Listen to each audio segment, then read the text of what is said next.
পরের নারীর কাছ থেকে, পরের মেয়ের কাছ থেকে তুমি যা চাও, তোমার মেয়ের কাছ থেকে যদি ভবিষ্যতে অন্য কেউ এটা চায়,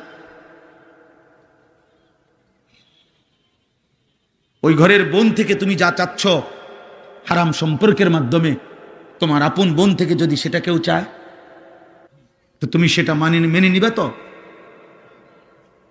তোমার ইজ্জত এটা মেনে নিবে তো? তোমার আত্মসম্মান এটা মেনে নিবে তো? আল্লাহ নবী সাল্লাল্লাহু আলাইহি সাল্লাম এক যুবককে এই কথাটাই বলছে, নবীজির হাদিস।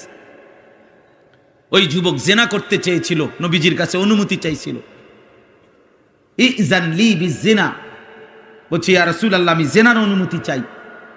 আল্লাহ নবী সাল্লাল্লাহু আলাইহি সাল্লাম তাকে 5টা প্রশ্ন করছে ওই যুবককে।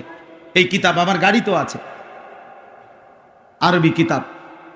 ওই যুবককে নবী বললেন, আমি তোমার কাছে জানতে চাই, আফা তুহিব্বুহু লি উম্মিক ওয়া ইবনাতিক ওয়া উখতিক ওয়া আম্মাতিক ওয়া খালাতিক। আমি সংক্ষেপে বললাম। নবীজি বললেন, যুবক তুমি কি চাও তোমার মায়ের সাথে কেউ জিনা করুক? যুবক বলছে, লা ইয়া রাসূলুল্লাহ, না।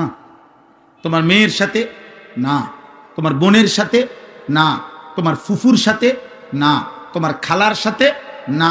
আল্লাহর নবী বললেন, ওয়ালান নাসু লা ইউহিব্বুনাহু লিউম্মাহাতিহিম ওয়া বানাতিহিম ওয়া আখাওয়াতিহিম ওয়া আম্মাতিহিম ওয়া খালাতিহিম। তাহলে যুবক মনে রেখো, কোনো মানুষও চায় না তার মায়ের সাথে